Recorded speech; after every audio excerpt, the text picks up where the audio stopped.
Hello everybody, how is it going? My name is Lucas and welcome to another episode of Drives with the Axe FX3. Today we're checking out the legendary Boss DS-1 Distortion pedal. And guys, if it's your first time here or if you've been here before, make sure you are subscribed. Do lots of cool stuff here. I don't want you to miss any of the cool stuff that I got going on here. So without any further ado, let's jump right in and check out the Boss DS-1. If you want a fantastic video on the DS-1, you need to watch the video I have up on the screen right here. It's from Wampler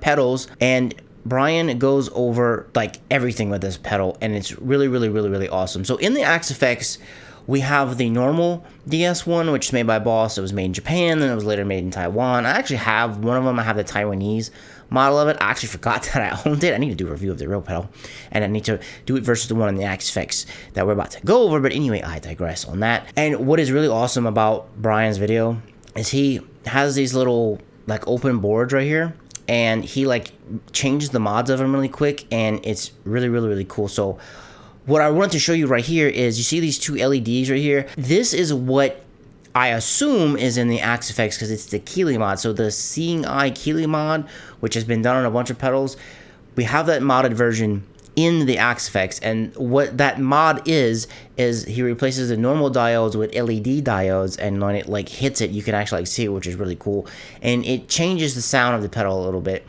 Now, modding this pedal, you can do any and everything you want. You can change out the tone stack if you want to a more traditional one, and I want to show you that too right here in the video because Brian does a great job with that. Let me see if I can find it. Where is it? So basically what the tone stack in here is, the tone knob, is it's from the Big Muff. That's what everyone calls it because that's when it kind of got famous. So it kind of can get you in like HM2 territory because it's like really R type of sound. Gonna stop talking now because I know we have a lot to go over the pedal because I need to play both of them for you, but I kind of want to show you what the tone stack does.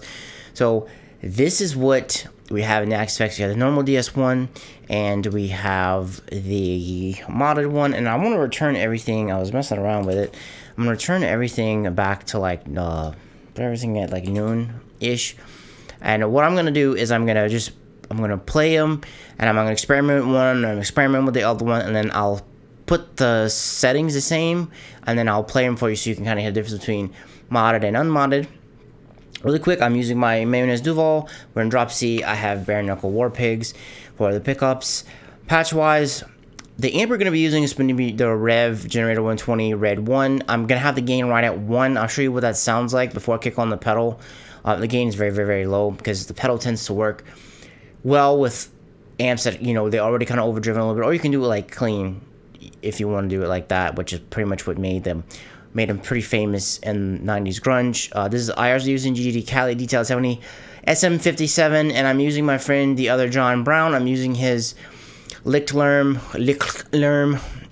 Lucifer IR he did of the speaker. It's a 57 at the sweet spot. Just kind of want to give that for you. Alright, we're going to hear the tone without the pedals. I'm going to kick on the pedals, and we're going to go on a deep dive on the DS-1.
and that is the Boss DS-1. To me, I like the modded one better. Why? The bass is a lot more controlled and it's a lot tighter, and I find that it's a little cleaner.